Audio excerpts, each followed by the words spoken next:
This is the Writers Podcast. A Writers After Dark radio production, bringing you the best in writing advice, news, trends, and interviews. Hosted by award-winning authors S.K. Anthony and Raymond Esposito. Hey, thanks for joining us on the Writers Podcast. I'm Raymond Esposito, and I'm here with my co-host, S.K. Anthony. How are you, Kat? I'm good. How are you? Excellent. Hey, today's topic, we could not be more divided on. Right, I agree with you. We're going to be talking about pantsers and platters. And yeah, Raymond, I hear you shouting. Did you just call me a plotter? Because I'm a planner. Planner, platters are the same. Oh, okay. Oh, that's interesting. That's what you call them. Just being called a plotter sounds like I'm up to something evil, which I might be, but... Which you are. Yeah. But we could not be more divided on this subject because you are, as you said, a pantser, and I am absolutely a somewhat planner. Yeah. And I was in the middle of saying that, I hear you shouting all of the hybrids, but we're going to bring that up later. Yeah, because I think we all are. And it's an interesting topic to me because it's a hot topic. When you start discussing with writers the technique, planning it or pantsing it, both people... On both sides, people are pretty convinced that their way of writing is the better, more productive way. Writing a book, it isn't about a best specific writing process because, there's no single method that's the right way. Except my way. Everyone, except Raymond's apparently, but everyone is different.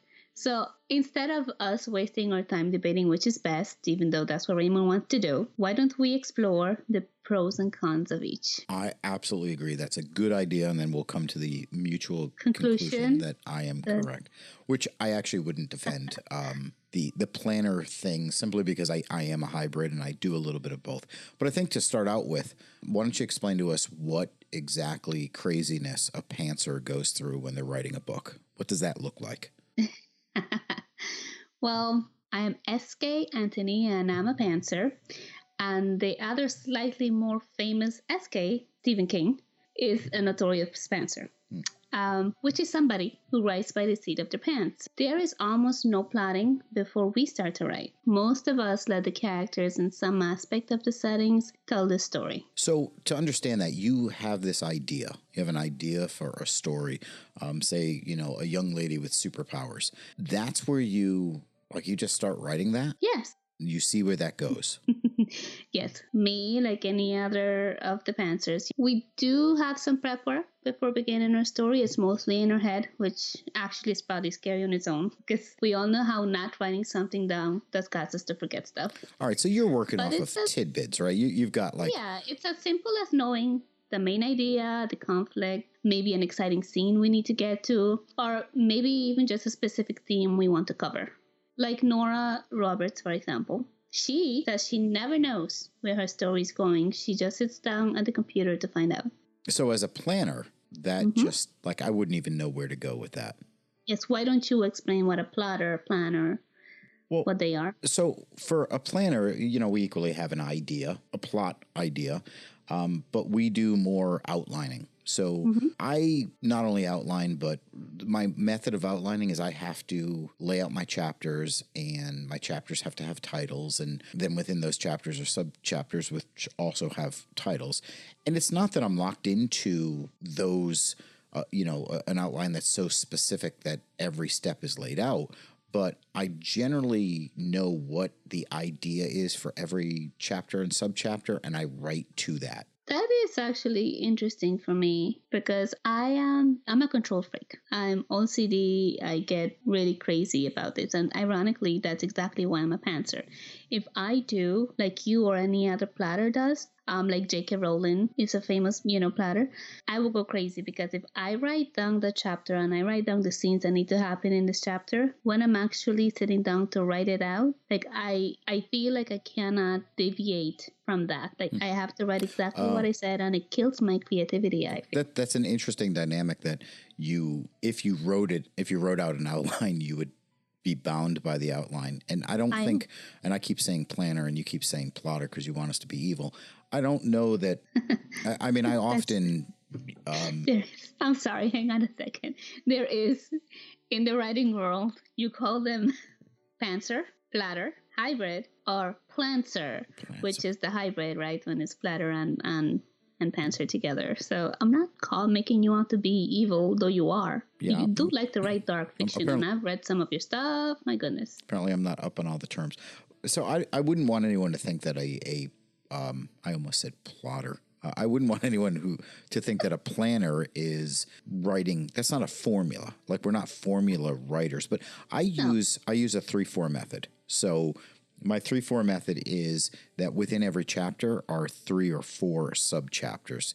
It's important to me to use that to drive the balance of the book. So there's never too much time spent in one section. If you actually looked at the word count by section of my stories, you'd see that there is a balance there. On the opposite end, I love writing organically. I usually end up getting twists and turns that I never would have expected. But as a pantser, I don't know how my fellow pantsers work, but personally, I always know the ending, and I always write towards that. In fact, one of my most popular articles on our website, Writers After Dark, it's one where I say you should try outlining after you've written the first draft. And this is what I do. I pants out my first draft, and then I kind of outline based on that. Well, I think the point, too, to that is I always believe that there's a danger with labels and generalizations. We like them, right? We have a very efficient brain, and it likes to save energy by just using these generalizations. But when you start down that path, when you try to call yourself one or the other, it can lock you into things that just aren't like really true about yourself. And that's why we talk about the hybrid, because most people, I think, if you speak to someone who's a writer, no matter what they call themselves, they'll probably be a hybrid of the two. Yeah, look, the truth is that there is no right or wrong answer. If you were to read the final work of both planners and pantsers, you wouldn't be able to tell the difference, right? They both end up in the same place with a lovely story. The reader will never know what happened behind the scenes, given, of course, it's a talented or good writer. They don't know anything that happens. Yeah, and that's why you're most likely to use a certain technique. Mine happens to be planning out a story, and yours happens to be not planning out a story. As far as planning goes, or platters, let's discuss a little bit of the pros and cons of the one. I am down with that. I think the first topic that comes up is the creativity factor. It would sound like being a pantser is a more creative endeavor than being a planner. But I think the danger of being a pantser is the possibility that you can get lost in the weeds. You can write forever and not really get to what you want to get to. But of course, the danger to being a planner is if you're so stuck on this outline, you can miss opportunities. I agree with you. I feel as far when you're saying that for planning, I think like some people use it to try to avoid writer's block, which for me has the opposite effect. But and that's actually a con when it comes for pantsing, right? Because yes, we do end up getting a little sidetracked sometimes. We have, or maybe even end up, and I have this problem sometimes, and I tell you time and time again, okay, I need to go on delete because I end up having so many twists and turns that could be confusing to read, but it's exciting for me. I feel like. So that's the lost in the weeds part, right? That's the lost in the weeds where you've got so many ideas, you take a lot of time to get to the point you want to get to. Right. But it's like going on an adventure, really. It's so much fun discovering the story along the way. We just want to enjoy the writing. We don't want to make it feel like it's too much work beforehand. It kind of kills the excitement. Sitting down there and slightly frightened, it's exhilarating. Well, there's actually studies that back that up. When they looked at problem-solving techniques, they've done studies, and they have 2 groups, and one group is just asked to solve a problem. Here's the problem, go ahead and find a solution to it. And it's usually, a semi-difficult problem. They take the second group, and they're going to be asked to solve the same problem, but they put them into an abstract situation. And by that, I mean, they're told, okay, you have to solve this problem and explain it to whether you're on a, distant planet or just in a foreign land. And what they find is when they put the participants in a thought field of abstract, something they haven't done, someplace they've never been, those folks are actually better at solving the problem than the people who are just told to use logic. So if you take that into the pantser arena, yes, you can see that being in this abstract, I've never been here before place and just writing to that, you are going to be a little bit more creative. That makes absolute sense to me. Planning it out actually makes me feel asphyxiated, right? I really feel like I can't breathe with it. It's part of it is you run into the issue of feeling like you've written the book before you start the actual writing from all the planning, right? And that kind of messes with the motivation. Who wants to do the same work twice?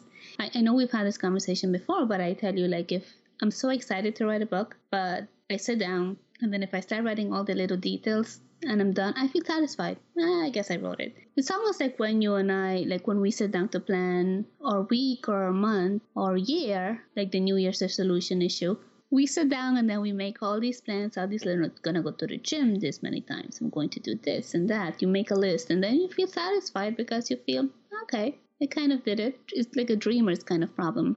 On the other side of that whole abstract dreamer thing, one of the issues that pantsers have that planners don't is the downside to being in that abstract is people who pants their writing tend to suffer writer's block more.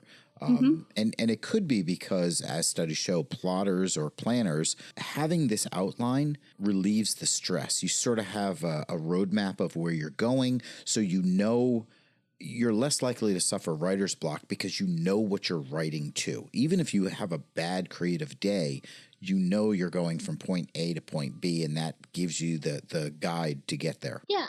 Look, I still get my blocks, but I still always know where I'm going. Personally, I do a lot of research and I do a lot of brainstorming before. Listen, Catherine, this is science I'm talking about. Don't argue with me on this. I'm going to argue with you. You're going to suffer more writer's block than I am. I don't know. That's not true. I know. I'm just making it up at this point. No. That's not true. Actually, I think we both suffer equally, which goes to show that it doesn't matter how you write it, right? I don't know that I suffer writer's block as much as... I think we both agree that there isn't actually a writer's block. It's just that... Writer's motivation is sometimes the issue. It's more like it. It's more like we're negotiating with ourselves. Like, I don't really want to get to it, but, like you have one of those quotes that you say, you show up. Go ahead. Oh, I'm trying to think. What was my quote? Yeah, it's not my quote, but you like to say yeah, I inspiration is important to writing. Fortunately, it shows up every morning at 9 a.m. when I have to sit down to write or something like that. Someone famous said it. Yeah, which is just you showing up and you have to make sure that you do it.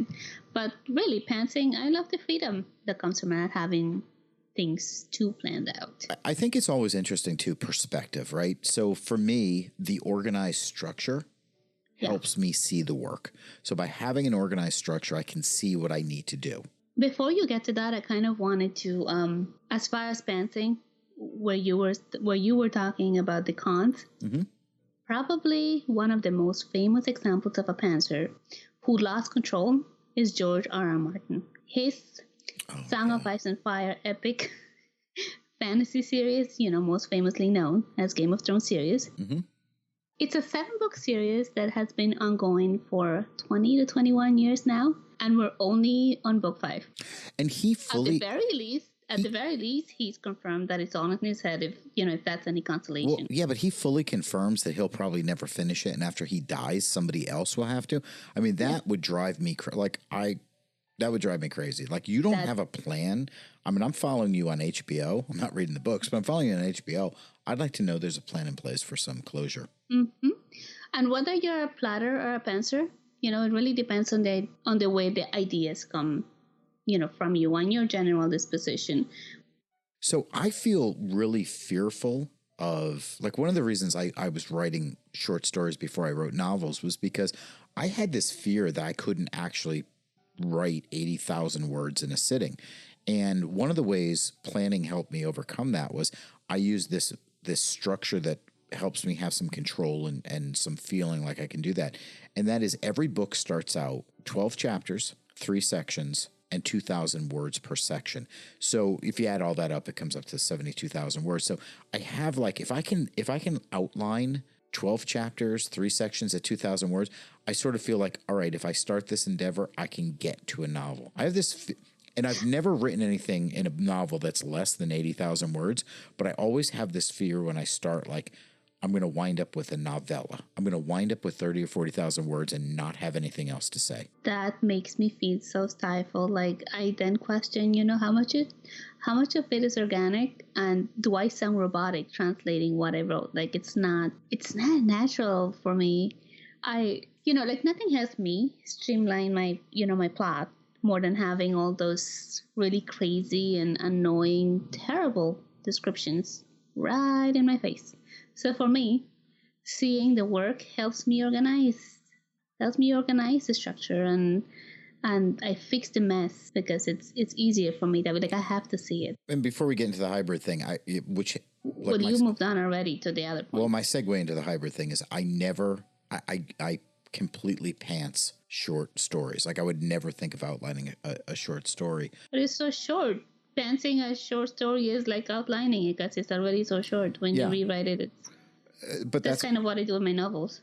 That's sort of my segue into the hybrid thing. So I do have the ability to use both.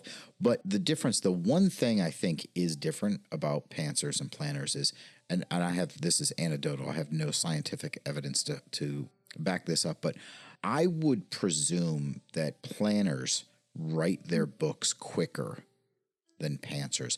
I think we get to the completion of the first draft quicker. You can disagree. But is that including the planning part? Because if you're not, then I would say it's about the same time.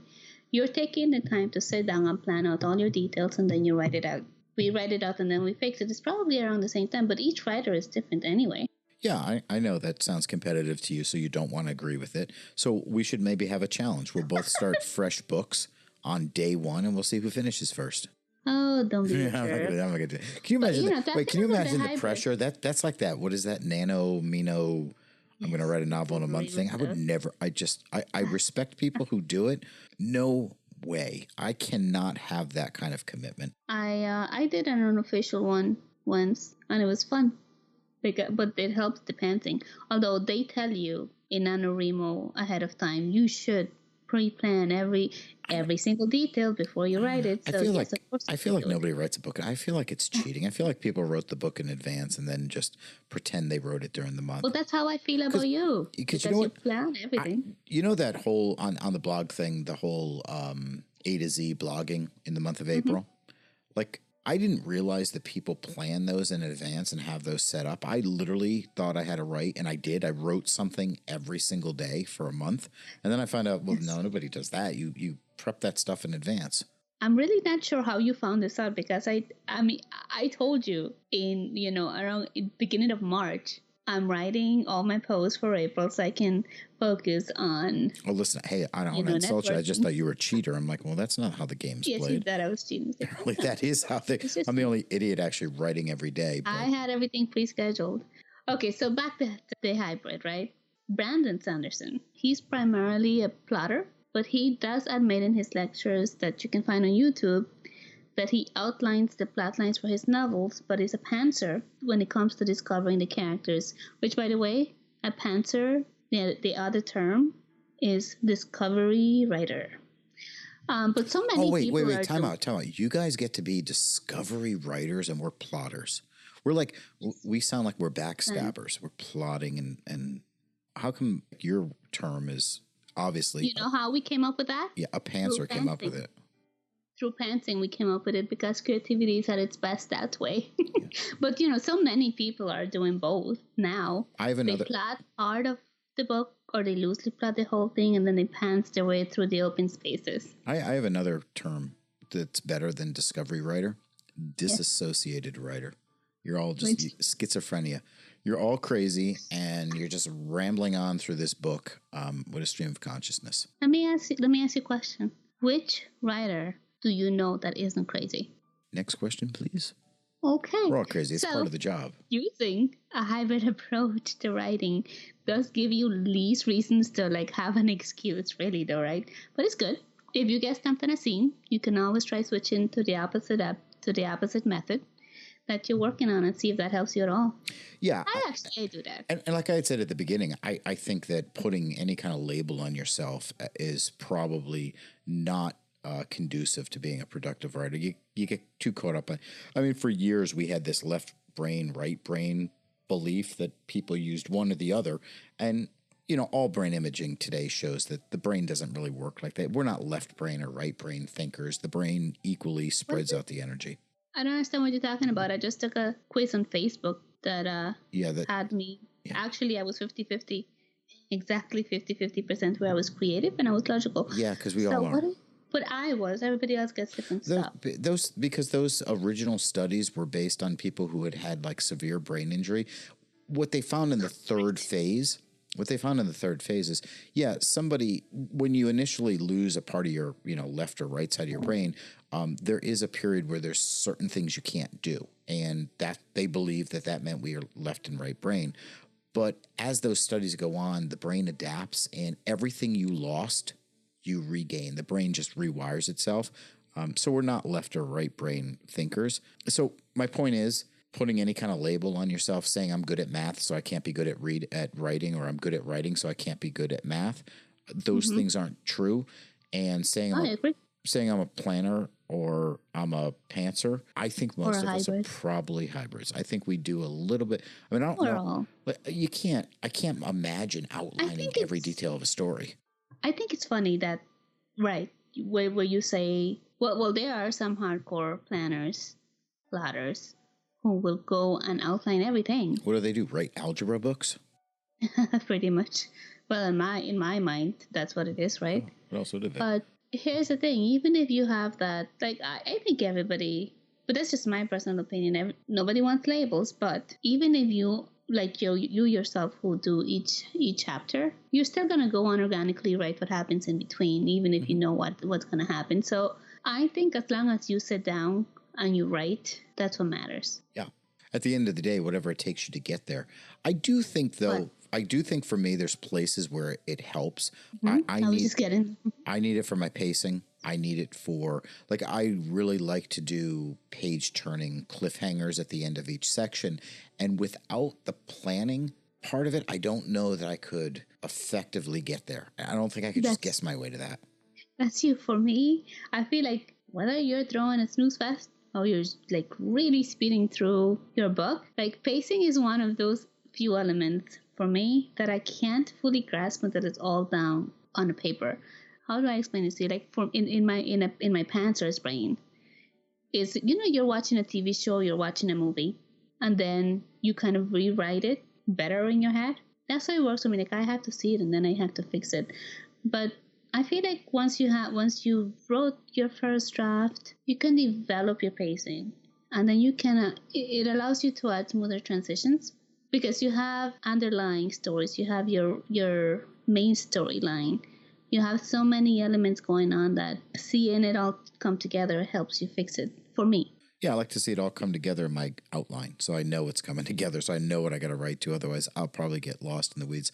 There's a famous quote by Abraham Lincoln where he says, he's actually talking about a minister, and the quote is, "I could write shorter sermons, but when I get started, I'm too lazy to stop." And I think that for me, using the planning method keeps me from giving the reader 1,200 page book that should probably be 300 pages. I guess I could compare it to, which was coming to my question to you, is don't you feel like when you know exactly what's going to happen, that it's kind of holding you back from finding out how much more exciting it could be? It's sort of like, you and I, we don't publish like 4 or 5 books a year, right? We take our time. And I think we can agree that if we were to write our books in 3 months, every 3 months, we write a book, we get it edited, published, critiqued, whatever. It definitely wouldn't be the same if we hadn't waited and really think it through before. I feel like it's the same in my creative mind. Like I need that time. I need to be able to let it flow, and then I might say that process that you go through that you call pantsing, I may actually go through that process, but I may not be doing it on paper. So I agree. Before I actually get to the writing, there's a lot of introspection on the book and thinking things through. But you do it by the pool. Yeah, I do. But I absolutely agree that if I was just going with pure planning, outline it, write it, there would be things that I would probably never discover that I have discovered in a book and said, oh, I didn't see this coming.